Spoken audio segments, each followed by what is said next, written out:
settle down.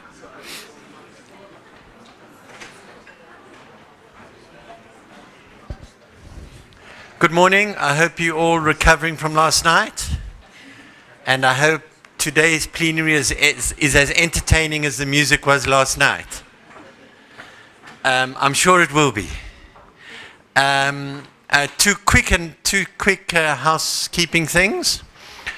The first is I warned you about the water situation.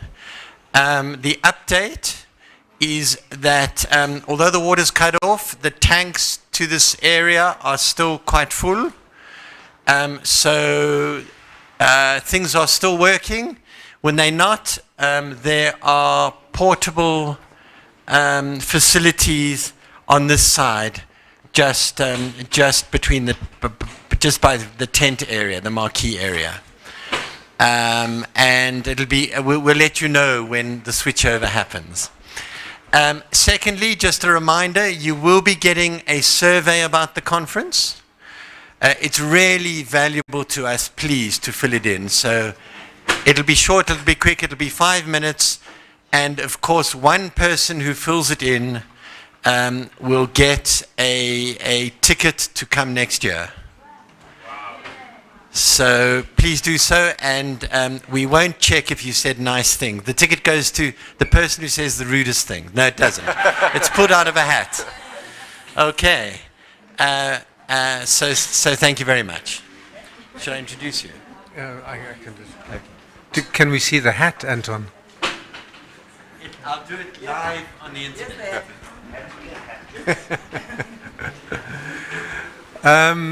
Good morning again. I'm Franz Kruger. I'm with the Wit Center for Journalism.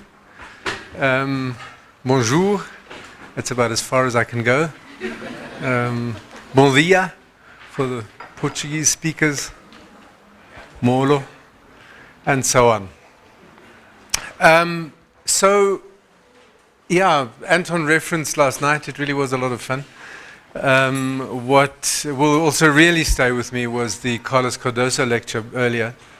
A really particularly powerful discussion, and that will stay with me certainly for a very long time. And I think we all owe a debt of gratitude to the speakers, both on the panel and those who participated afterwards.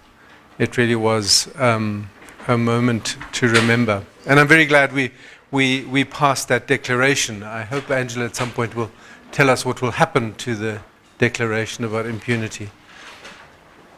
So the topic today is state capture, tackling state capture, the role of journalists, investigative journalism.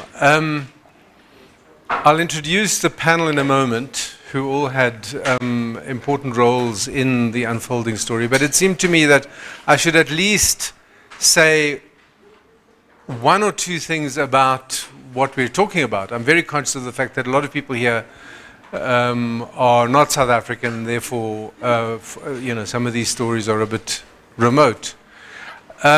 State capture really refers to a long-running episode in South Africa whereby a family of business people essentially took control of the state for corrupt ends, undermined, hollowed out institutions, earned vast amounts of money, and really have put the country back in.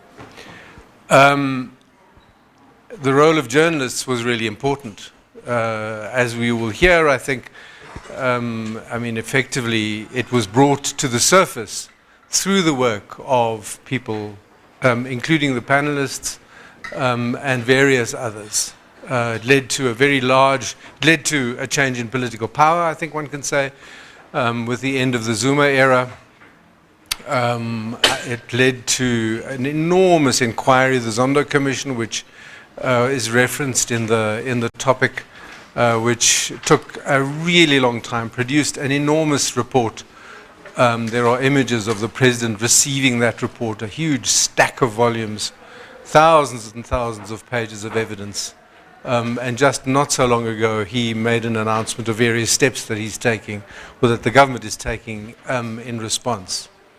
So it's a real success story, I think, in many ways. And I think it's reflected partly in the prizes that were handed out to various of the journalists that were involved. It is very complicated.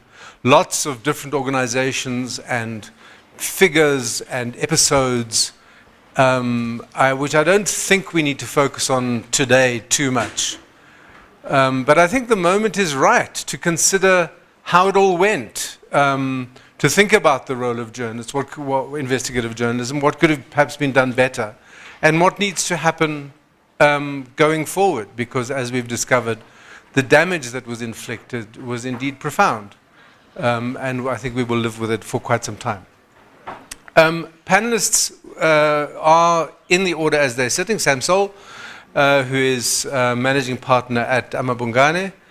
I mean, you'll see the full bios on the app, or you can find them online. Next to him, Ferial Haffajee, who's with the Daily Maverick as associate editor. Pauli van Wyk, who's investigative journalist, also with the Daily Maverick, with the Scorpio unit there, and Mike Marchant, who is head of investigations at Open Secrets. So we'll just go through it in order. I've asked Sam to kick off, to give his comments, and then we'll go down the line, and then hopefully, not hopefully, we will have some time for a bit of an open discussion. Over to you, Sam.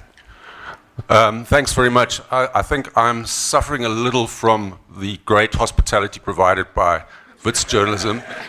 So I'm going to rely on my written text because my head is feeling slightly like a boiled beetroot. So you'll have to excuse me if I have to refer to the text. But this is really a discussion about the strengths of investigative journalism and journalism as a whole, but also its limits, and perhaps a debate about the somewhat artificial distinction between activism and journalism, and where we draw that line. So I think if you look at the genesis of the Zondo Commission, which was this inquiry into state capture, and what it actually covered, it had its origins very clearly and deeply in work put in by into the public domain by journalists. And it was work that exposed the systematic nature of grand corruption, essentially the repurposing of the political and economic infrastructure of the state to elevate and entrench particular political and criminal dynasties. And it wasn't just the one family from India. And that's essentially, although back when we started, we didn't have the term state capture, but that description is what we were writing about really from the first story that we did under the AmaBhugane label back in 2010, which was a story called Zuma Incorporated, which looked at the business interests of the president's family and his friends. And even back then, the Guptas were one of the cast of characters, the Guptas, the Indian family who came to dominate the state capture story. But at that stage, they were only one of a number of players, and we didn't know how important they would be. I think it's also important to note that the Zondo Commission really vindicated the journalism that was done. It took many of the same themes, the same institutions and personalities that we had highlighted in years of reporting, and built on them, and of course dug deeper than we were able to do.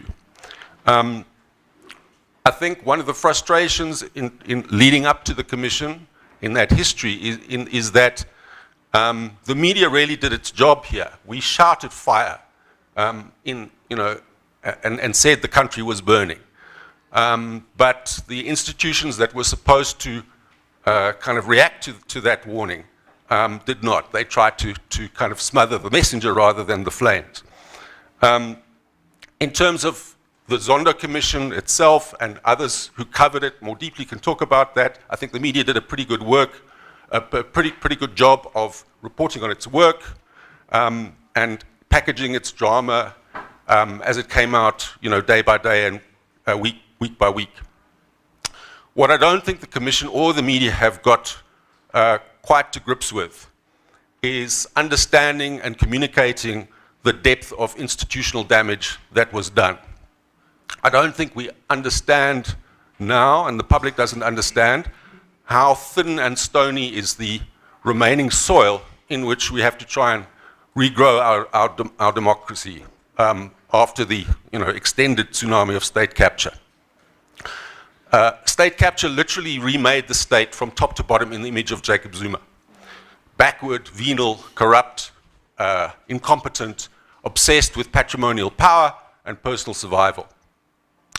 And that social breakdown, the breakdown in the structures and institutions of the state, challenges the basis on which we do journalism.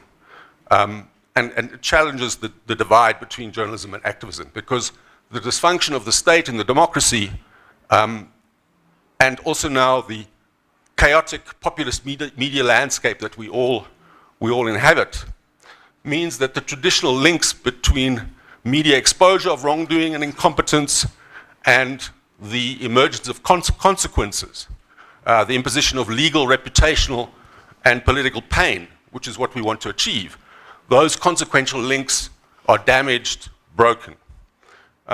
That's particularly true in the case of the criminal justice system, which is the state structure that is constitutionally mandated to impose consequences on people who are trying to wreck the democracy, and is very, very much weakened, and we question its ability to actually perform its function, and others will talk, I think, a bit more about that. And I think that means as journalists, we have the responsibility to be very strategic about what we do, because we need to help push in the right direction to try and rebuild the institutions of the state, to try and make the state work better, do its job better. We can't give up on the state. I think I'll leave it there, and we can go into some of the issues in more detail among the panel and with questions. Thanks. Thank you so much, Sam. So it's really wonderful to be among so many friends today. I recognize many of you from my time as chair of the CNN African Journalist of the Year Awards, and I loved all your work and learned so much about it. So back at the turn of the 20th century, in about 1999, 2000, our country signed an arms deal. Its value at the time, 30 billion rand. I calculate that today as being about 1.8 billion US dollars. And I have a friend called Dele Olojede, who some of you may know. He's a Pulitzer Prize winning editor, and he now lives in Cape Town. But at the time, I remember we were wringing our hands at this news of a 30 billion rand arms deal, and Dele was going, amateurs, laughing, that's peanuts, you don't know how to do it. At the same time, friends in Uganda, in Kenya, Zimbabwe were saying the same thing when I met them and told them about this horrendous arms deal and all the scandals that we were beginning to cover. And they said to me, that's nothing. And I thought, what do you mean? It's so much money. We were horrified by this. And subsequent to that, I have watched in absolute horror as we become true industrial scale looters. And I've watched as journalists have uncovered that journey to corruption being a form of statecraft now. So now when I meet Dele or any of my other friends, I can say we're right up there with the best. And I'm not sure it's a position that we want to be in.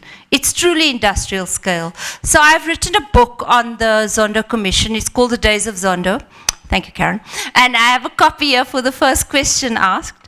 And what we found there was the value of it as calculated was about 1 trillion rand. I haven't done the calculation into USD, which is still the common currency we use across our continent, but it's a lot of money. And I've tried to think about it in terms of jobs, houses, water points, electrification. And the opportunity cost of this, what's happened to our country, has been absolutely enormous. But I suppose what I wanted to speak about today is all of those stories began as works of journalism. So the first is Mandy Rousseau, the late, great, wonderful Mandy Rousseau, who one day with Chris Roper, driving to a story in Nkandla or in KZN, northern KZN, noticed yellow graders on the property of the former President Jacob Zuma. That began the Nkandla scandal, which was the spending of billions and billions of rands on the president's private estate. Then Susan Comrie, Sam Searle, Stefans Brummer and their teams at AmaBhugane, for many, many years, beginning to go inside the story of the Gupta family, who of course catalyzed the Zondo Commission, but they were by no means the only one of the patronage networks that were found. They, for years and years and years, began to look at what happened at Transnet, Eskom, and they were the first ones with the McKinsey files to look at the role of multinationals in the many, many scandals that gripped South Africa. And I do think that's an undertold story that Mike Marchant and Pauli have done very great justice to. Tabelo Timse, also of AmaBhugane, looking at fuel theft at Eskom, which will help you explain why we sit with regular power cuts. This 2022 has been the worst year on record for power cuts, rolling power cuts, scheduled power cuts in South Africa. And then, of course, the great Pauli van Wyk, who's going to tell us about Bain and how they tried to take over the South African Revenue Service, which would have meant how much? 38 billion, I think. Their plan was to get hold of the entirety of the state procurement system, which currently valued at 1.3 million rand, a trillion rand a year, and to begin to direct that money to the crony state. So I wouldn't get too South African exceptional about the Zondo Commission, because I do think it happened because of the absolute failure of our criminal justice system, as Sam has laid out for you. And over 3.5 years, but I do think it was fairly extraordinary, but certainly not exceptional. Over 3 exposed the dark heart of corruption and what was eating at South Africa's soul. And to do so in a very public way, in public hearings, I think certainly taught me a lot. So when I see instances of scandal or corruption coming up now, you can immediately notice the patterns because of what we've learned at that commission. So in the book, I'm trying something new with my own version of investigative journalism. And that's to explain in layperson's terms so we can begin to see the impacts on the development trajectory of our country and to find ways to stop this. So another friend of mine, Azbuko Shekweni in Nigeria, when I said to him, like, you're such an oil-rich country, why do you all have generators in your houses? And he said to me, oh, come on, Fair, we're all our own local governments now. And I laughed and laughed and thought, that will never happen in our country. Anyway, today there's no water, as Anton was telling you.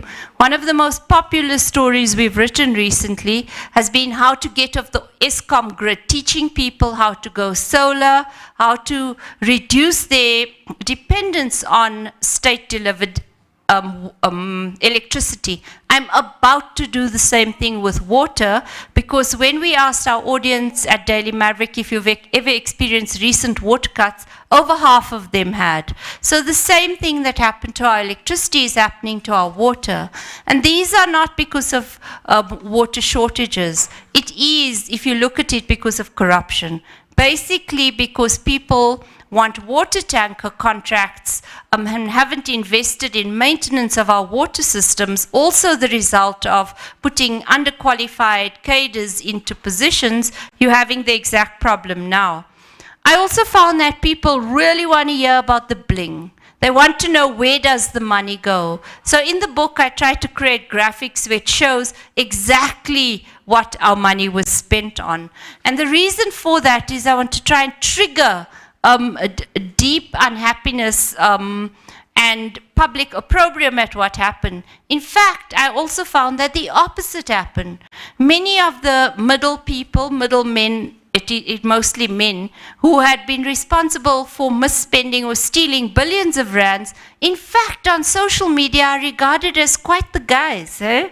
The man you want to have, the person you want to be, they've become heroes, and that for me was very sad to find out. But I do think that over the next few years, my colleagues will say how they believe very, very cool ideas of what we should do with this, with the findings of the Zondo Commission. I do want to tackle how all the misspending, which we see almost every day now, how it impacts on our ability to provide housing to people, electricity, water. How does it impact on our climate policy? Because coal, for example, has mafias around it, and therefore you see a real pushback against the move to renewables in South Africa. And to constantly make the links and to express each piece of corruption in terms of jobs, houses, water points, etc. And to keep the spotlight on the 358 recommendations out of this grand inquiry into major corruption to ensure that they're implemented, because we do tend to move on from scandal after scandal pretty quickly in our country. So I know that colleagues like Boniface Mwangi and Hopewell Chinono, Bonnie from Kenya and Hopewell from Zimbabwe, also investigative journalists, they at some point they throw in the towel with journalism and they go into politics. And you see that as a common pattern across the continent.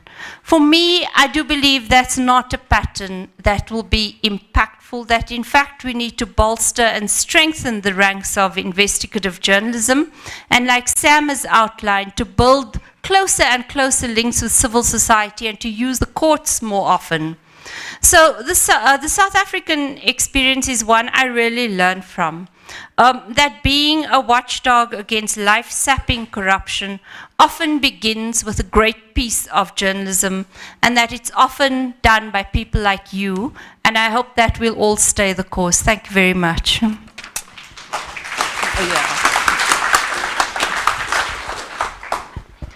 Good morning, colleagues. Thank you so much for having us. I'm honored to be here with you, an extremely distinguished audience, and I hope that we can have a constructive chat and thinking about how we're taking our journalism and our countries forward. I think all of us Africans have a lot to think about, and how we change our journalism along with changing audiences. So Sam and Ferial has offered us a proper laying of the ground of what South African journalism was, how it developed, how it, what the status of it is at the moment.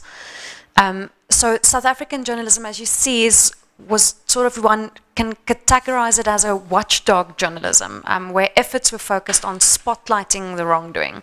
So particularly in terms of politicians going the wrong way, and then later, as we just heard, also incorporating big corporates, and especially international corporates, multinationals, seeing that how they come and corrupt, often being corrupt here, as opposed to in the US or the UK or foreign jurisdictions where corruption legislation is quite tight and where actual prosecutions happen. So I want to, my submission is designed more to plug into what Ferial and Sam said, and how they helped us understand the status quo.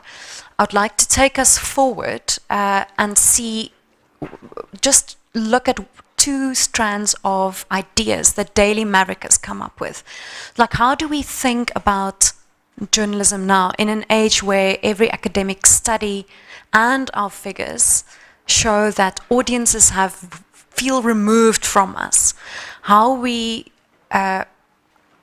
there's a lack of trust in journalism, in media, and in governments specifically.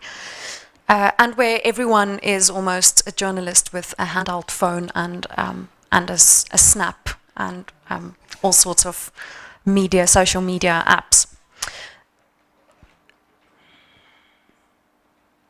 So perhaps through an academic lens, it fits into journalism, therefore, that Professor Herman Wasserman from WITS and now Stellenbosch have directed and coined, where he says it's a matter of conflict and peace journalism.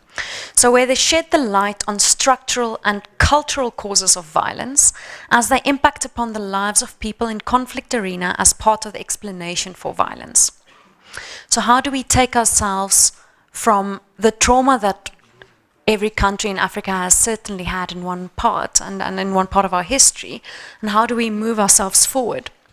Now, two strands here, Stili Garalambo, our CEO, came up with an idea of broad societal themes to be identified, and Daily Maverick also created a very lively audience engagement theme or project that's helping us to really live amongst the people, and it has its flaws and its needs, but we can get into that as well.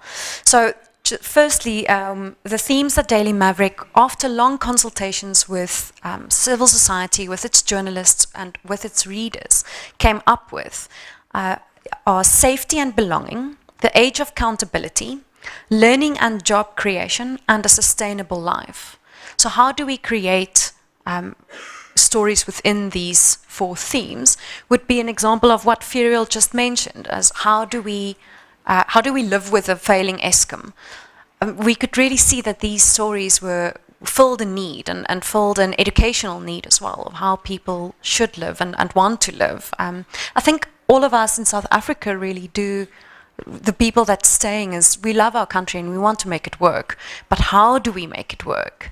As often I find a question that is getting thrown to me a lot is how do we, giving people a how, and I'll come to that in conclusion as well. But so in the second part, our lively audience engagement theme started as a very small test or a probe to see how people engage with Daily Maverick and what they would like to see and read, and how they see themselves in the world and how they see themselves fitting and working in South Africa specifically. And we're very proud to say that over months and months of working on this theme, we have thousands of people now subscribing specifically to Daily Maverick, 300,000, if I remember correctly at last count, in terms of our newsletters, which is fantastic, and we just won an international prize on audience engagement and having the best newsletter, termed First Thing. And then we're very proud as well to say that we have 10 million readers these days, unique readers per month rolling. So we can really see that there's these themes and projects assist and help us to get closer to our people. One flaw, I would say, is that we tend to not necessarily know what's happening on the ground in the Khayelitsha or in the Randburg, for example. Our readers are fairly niche, and we need to find a way, I think, at Daily Maverick to broaden our scope and to be amongst the people more than we are at the moment, but we are doing very well. So in the last, just in terms of conclusion, I think maybe sort of taking liberty with Viktor Frankl's view on life is like giving people a why to live, and then they can often find a way and can endure anyhow. But if we give them a why and assist them in that how, we will attract more people and we will guide them much more than they feel they are guided at the moment.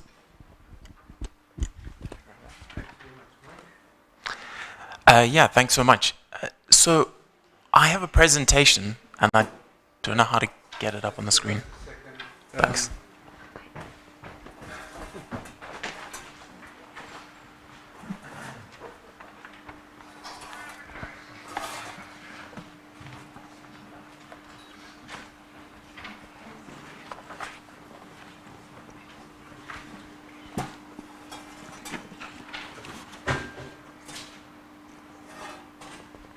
Perfect.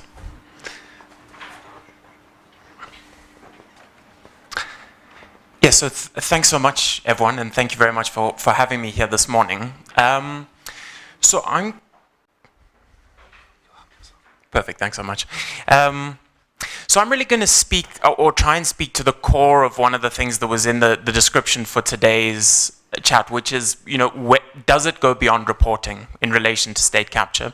And as I think everyone's kind of referenced, and for those of you who know Open Secrets, the answer is yes. And we said on the tin, we don't hide away from it. This is the model that we have decided to take on. And so this is how we describe ourselves. This is up on our website. And what I really wanted to draw to your attention is that we're very transparent about what we're trying to build. So we're trying to challenge the powerful, which I think everyone in this room is doing as well. But what we do very explicitly, and that goes to the bottom there, is that we undertake evidence-based investigations, but we also use the law and collaborate with partner organizations to achieve systemic change. And what I want to speak to in particular today is how we've thought through coming much later to the party, particularly as it relates to state capture, how we've tried to combine our investigative work, working with lawyers in-house and lawyers in public interest law to try and challenge the networks of the corrupt and to try and break down the kind of cycles of impunity that we see over time. And in particular, this issue about how do we work in a context where institutions have been so significantly eroded over time. How do we take on a kind of a critical supportive role for those institutions? So I want to chat very briefly about three things in that regard. The one is how we worked with regard or in relation to the Zondo Commission itself. The second question is our approach more broadly and how we've brought it to bear on investigative work after the Zondo Commission, and particularly using the evidence that was put before the Zondo Commission. And then just finally touch very briefly on the question of what next, particularly as it relates to law enforcement. So our work on state capture and our relationship with the Zondo Commission really was based around two things. So as I said, so Open Secrets was formed in 2017, so we're 5 years old. And so when we started doing this work, we were coming into a space where, as has been described here, organizations like AmaBhugane and Scorpio had done nearly a decade of this incredible investigative work that had provided an evidence base of what state capture was and what had gone wrong. What we wanted to do is we wanted to build on that, use it very heavily, and we wanted to focus in specifically on what we thought we could add value in terms of bringing it before the Zondo Commission. And so what we did, this might be a slightly cliched graphic, but we really liked it, put it in the report that we both published and handed to the Zondo Commission.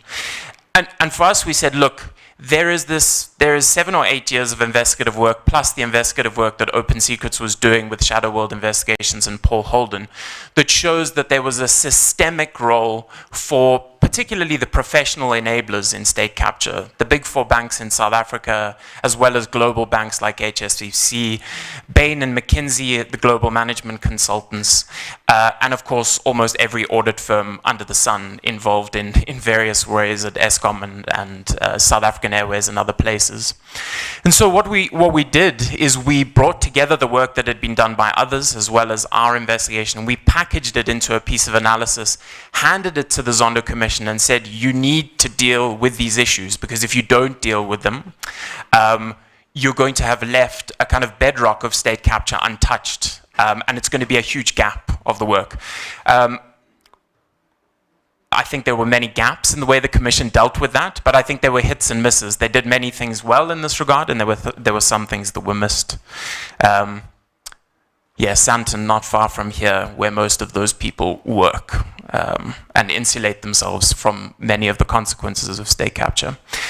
The other thing that we did is that my colleague Zen, who's in the room today, was the kind of leader of this project, is we worked with the Civil Society Working Group on State Capture, which was a series of organizations, both in public interest law, civil society, activists, NGOs, and investigators. And I think a lot of those organizations are here today. And the reason I raise it is that what we thought is that the Zondo Commission was this incredible opportunity for the country. But we have a spotty history, like many countries, with commissions of inquiry. And so what we wanted to do is we wanted to be a critical outside voice that both called out the commission when we saw weaknesses, but also, really importantly, protected the institution of the commission from what were inevitably going to be the reactionary attacks of those who were implicated in state capture. And so, you know, what we tried to do in that regard was kind of support the commission, provide it with evidence, but also call it out when we thought that things were going awry. So I think the speakers have already touched on this to a large extent, but what I wanted to draw everyone's attention to is that the commission's work is extensive and in many ways incredibly helpful.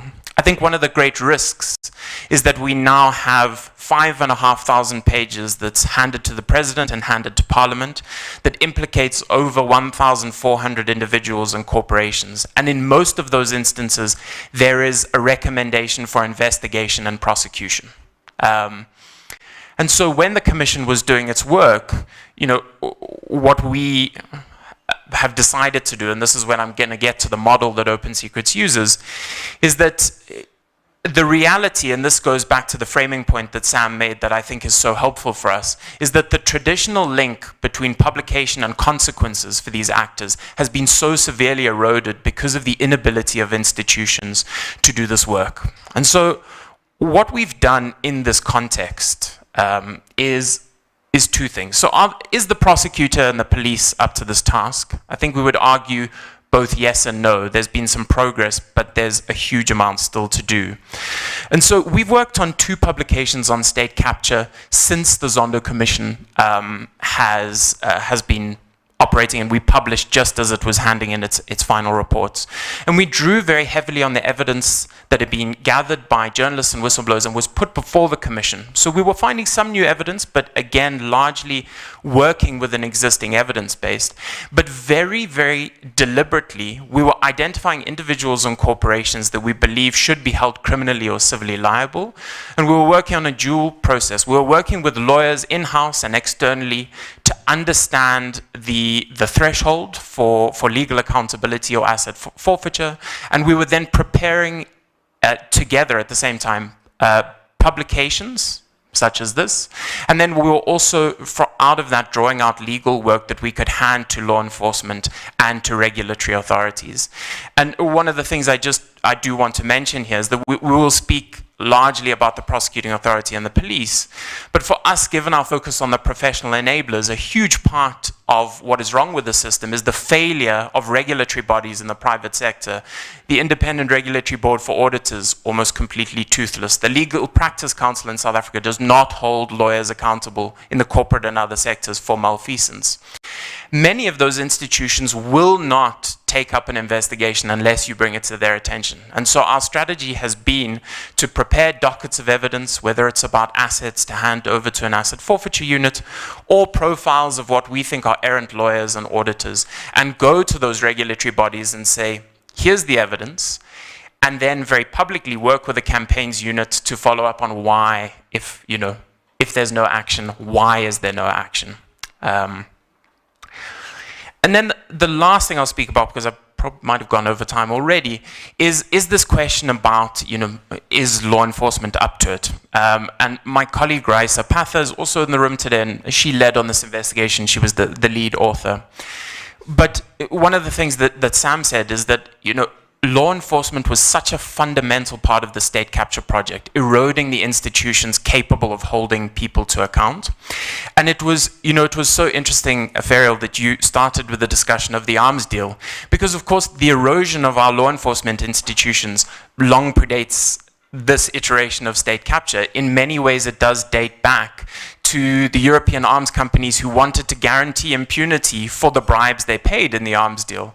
And they did that through allegedly bribing politicians to protect them from prosecution. And of course, the French arms company that is co-accused in the Zuma corruption trial, it centers around a promise to protect that French arms company from prosecution. And of course, it's then no mistake that under Zuma's administration and and since then, and before then, there was a very deliberate attack on independent law enforcement and their ability to deal with corruption. And so I suppose that's the thing that I really wanted to end on, is this notion that, I mean, our fundamental starting point in how we approach this work is, and we borrow a lot, I suppose, from the transitional justice literature on this, is ideas of cycles of impunity, which is that those networks that are implicated in economic crime and state capture use the proceeds of those crimes to guarantee impunity. And they come back and their children become presidents, they attack institutions, and they erode the ability of a democratic state to pursue accountability. And so that's why, for us, our work has to go beyond reporting. It has to do the investigative work to uncover these issues, do all of the work that everyone in this work does. But we strongly believe that there's also a role for that critical supportive role, taking the evidence actively to law enforcement, to an entity like the Zondo Commission and to other places, and to use litigation strategically and to use advocacy campaigns to continue to bring attention to the work, and ultimately to go back to that, I guess that example that, that Sam used, is to rebuild the link between publication of crimes and consequences for the political and corporate actors that are involved. Thanks very much.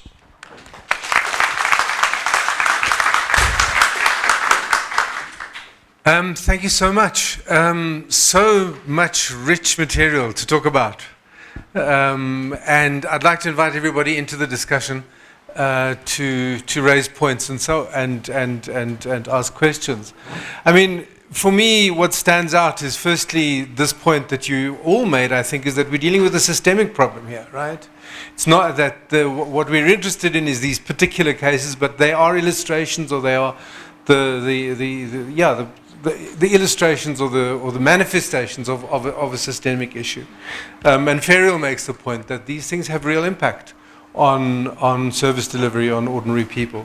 I thought Pauli's point about the fact that that this is not just a South African story, that it actually in many ways started in Europe, is important and well made. And then a theme that comes through all of you, and particularly strongly, I think, through Sam's and Mike's comments, is this question really that we have to ask ourselves is how do we take the next step as societies from journalism? I mean, Ferial says politics is not the answer. Sam says, well, activism is. We've got to bridge that gap, and Mike says so too. I thought Pauli's formulation, how do we make it work? That's really what this is about. And how does journalism do that? And is it enough? Perhaps it's not enough. So, questions. I had a hand here. There's enormous power attached to this first decision because of Ferial's kind offer. So I exercise it with great caution, but let me start with you.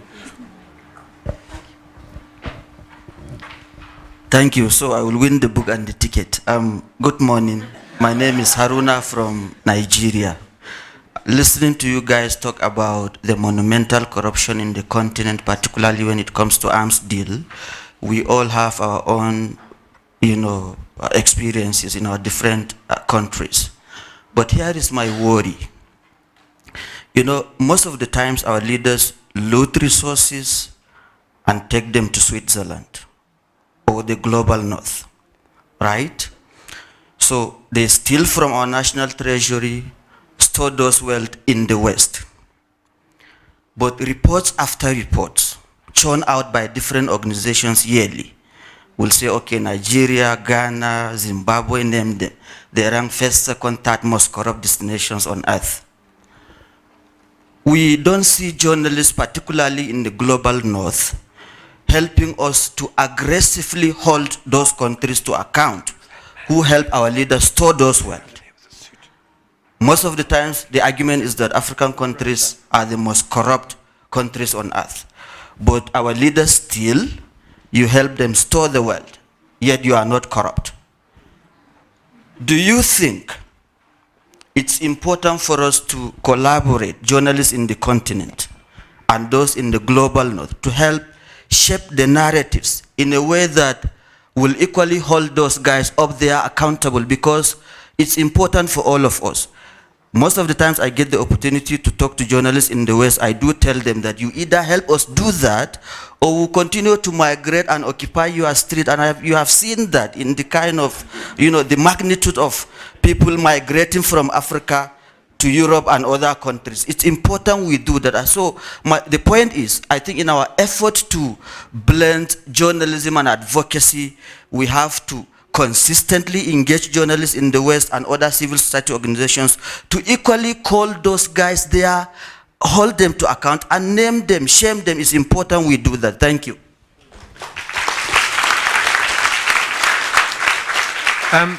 Thanks very much. I'm very conscious that we've got very limited time. I'm going to ask one more question over there, and then one more there, and then I'm going to ask for responses, and then we see where we are in terms of time. Thank you. Yeah, thank you. My name is Adewale. Let me speak as a journalist and as a lawyer. Yes. Well, in our jurisdiction in Nigeria, I wouldn't know much about South Africa. There is this law. It's called plea bargaining. Plea bargaining, and what that simply means is that if somebody has been convicted, before sentencing, he could admit doing that wrong and saying, okay, I have stolen $20 million. I am ready to part with maybe 10 million or 15 million, and is either set free or the sentencing is reduced. So, in a way, it's aiding corruption. So, as journalists, if I'm hired as a lawyer, I'll do my job. But as journalists now, investigative journalists, why can't we look at plea bargaining? Has it actually helped in reducing corruption? Thanks. So, a question about working with journalists in the global north, about plea bargaining, and a specific one to Michael. Shall we start, Mike? Do you want to respond to this last question, and then whoever wants to pick up any of the others?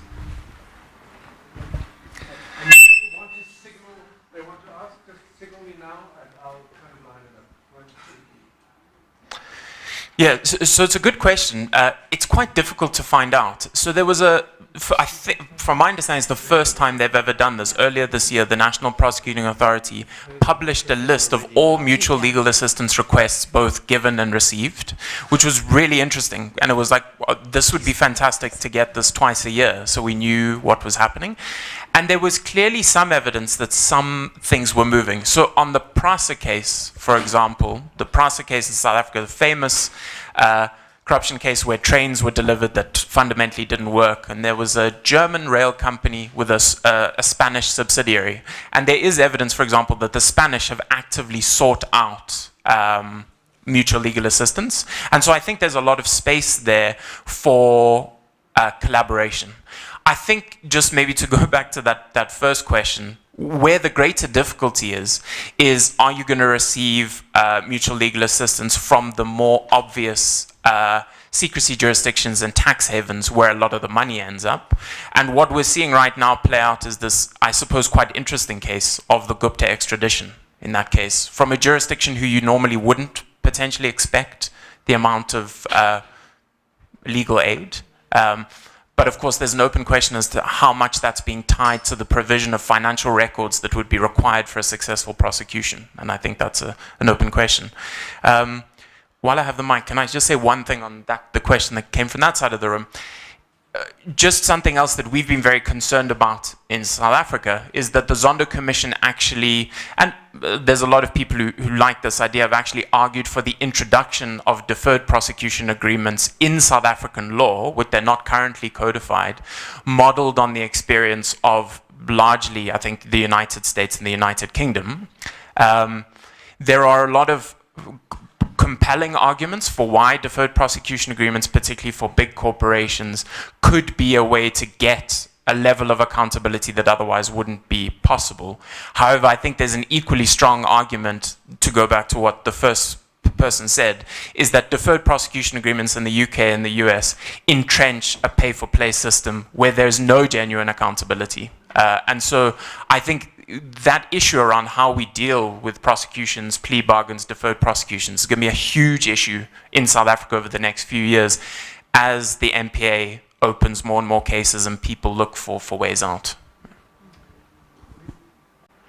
So on the same thing, and maybe viewing it from a different perspective, is I would say that we can view it from two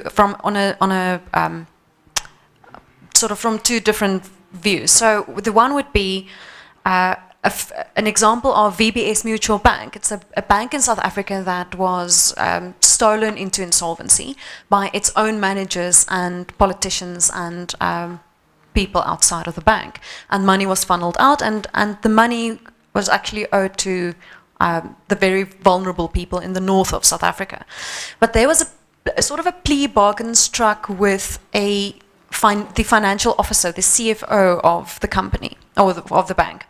And I do think that was actually a necessary plea bargain, even though one wouldn't have wanted it to happen. And with a reduced sentence, a jail sentence attached to it, if that person called Philip Tritter was willing to testify against his peers and former thieves. So in that instance, I think it may work out well, because he sits with the cell phone, with the WhatsApp messages, with the computer, with a lot of the emails, and he can construct a narrative of how this thing happened.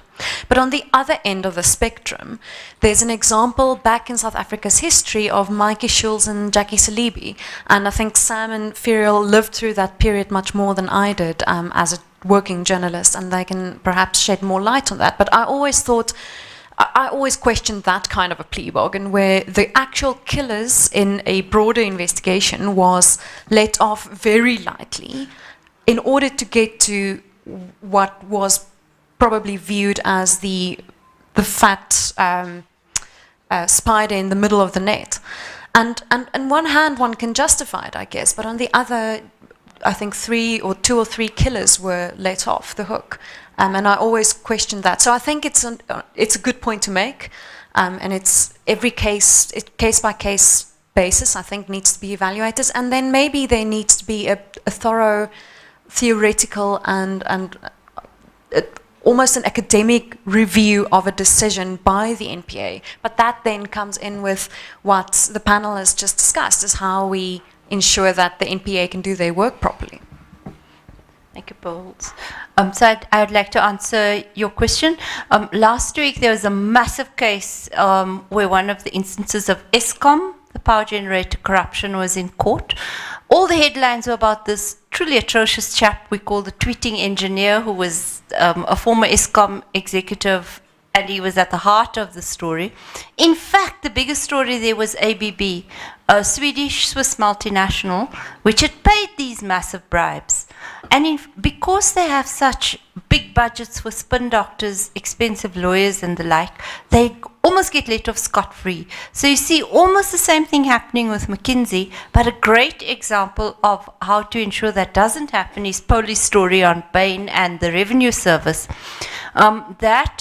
She exposed what Bain had done. It got taken up by a civil society activist called Athol Williams. He went to the UK and got Lord Peter Hain to lobby, and what happened was that the UK has cancelled all Bain's public sector contracts. So I do think it's about us as African journalists developing this expertise, because final story, New York Times has come out with a book called When McKinsey Comes to Town. The South African story is a footnote.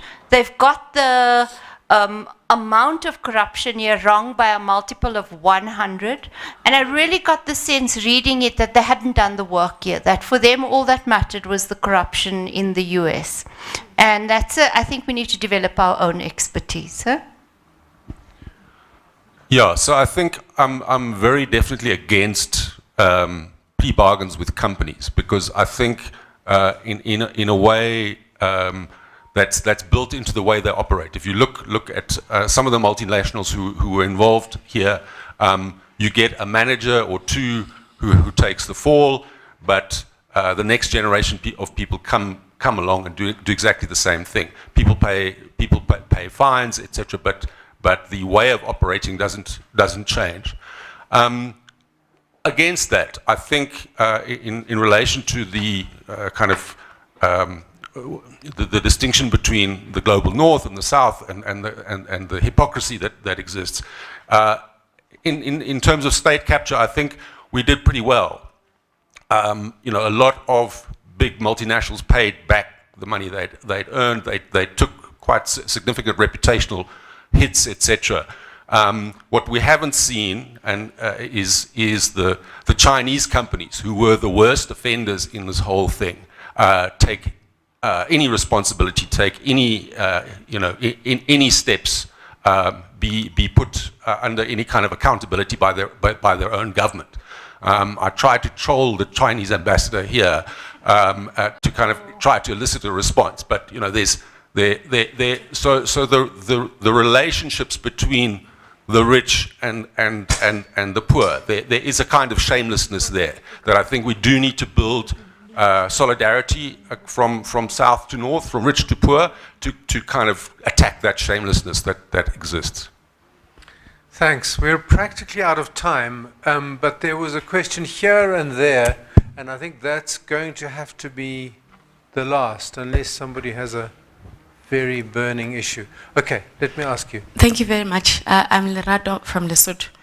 My first question is, how are you guys able to make sure that the state capture issue was covered throughout all the media publications that are in existence in the country while you were making? The second question is, now the report is out, it has recommendations, it has people implicated.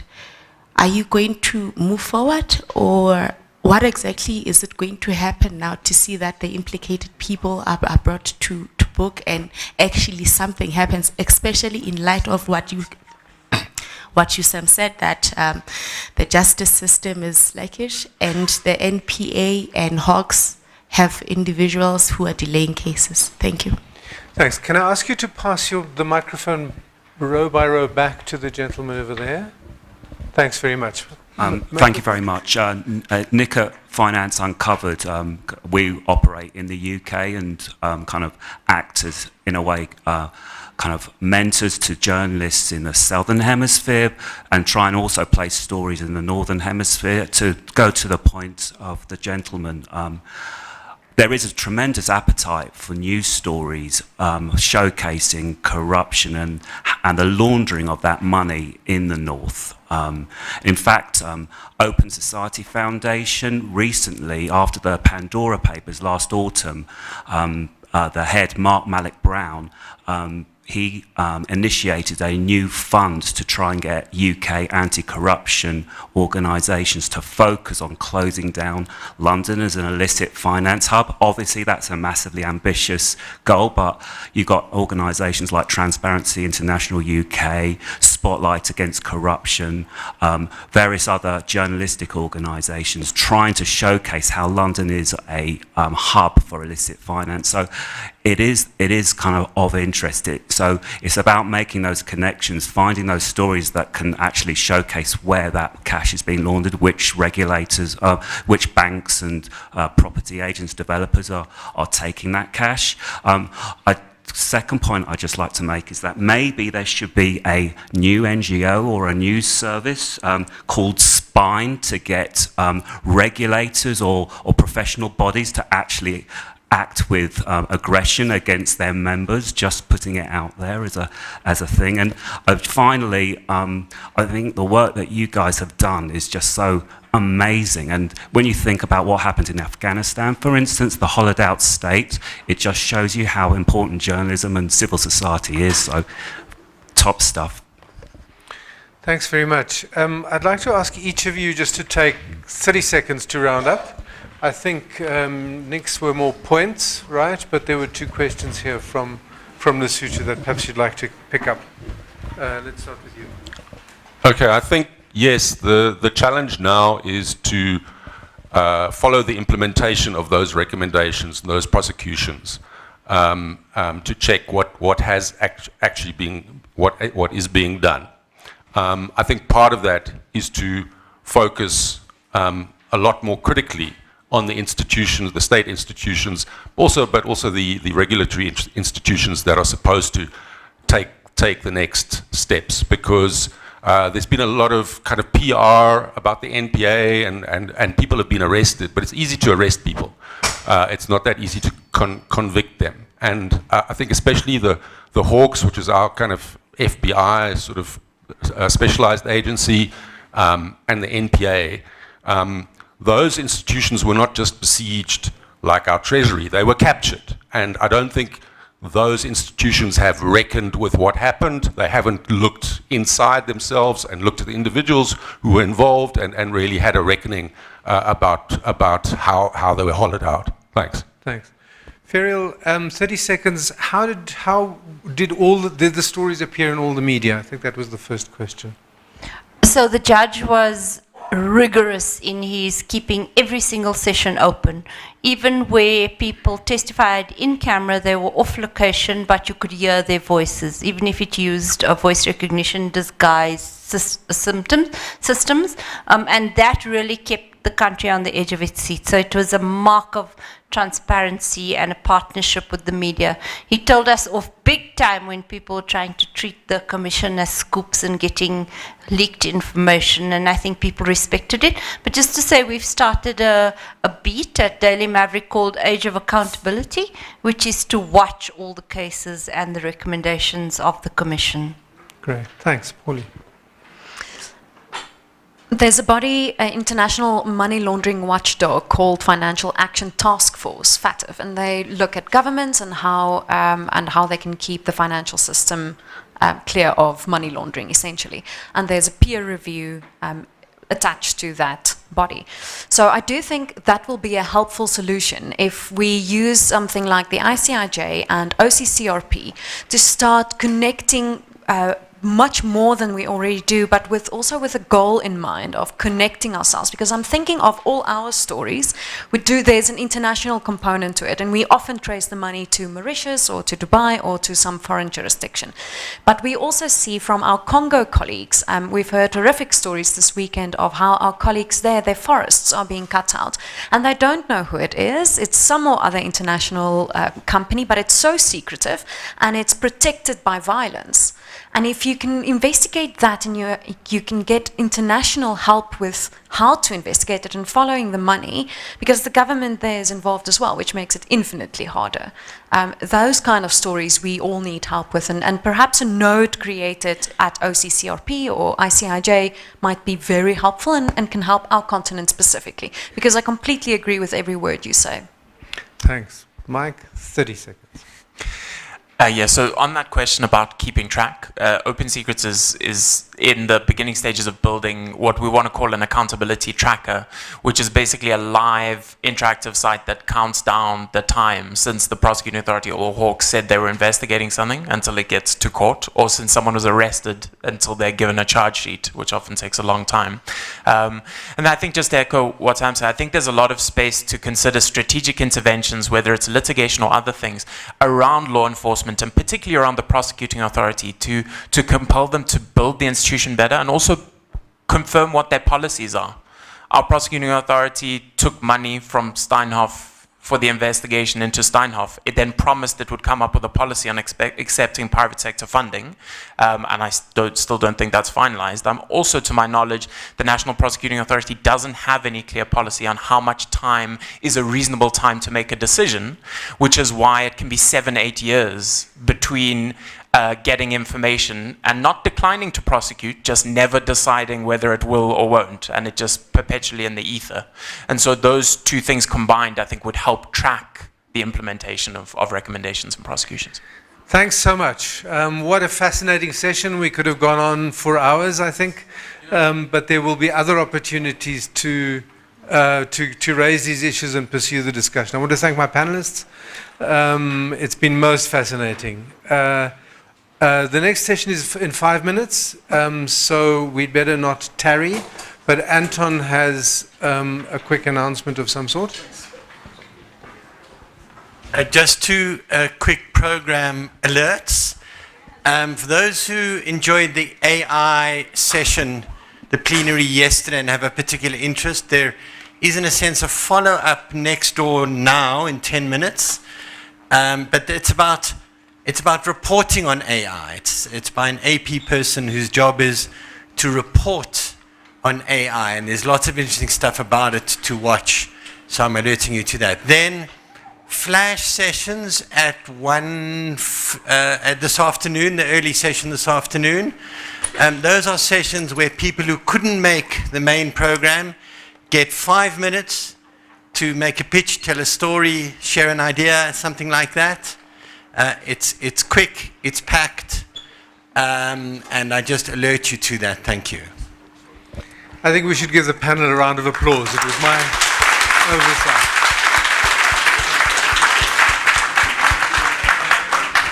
Thanks so much. Dankie.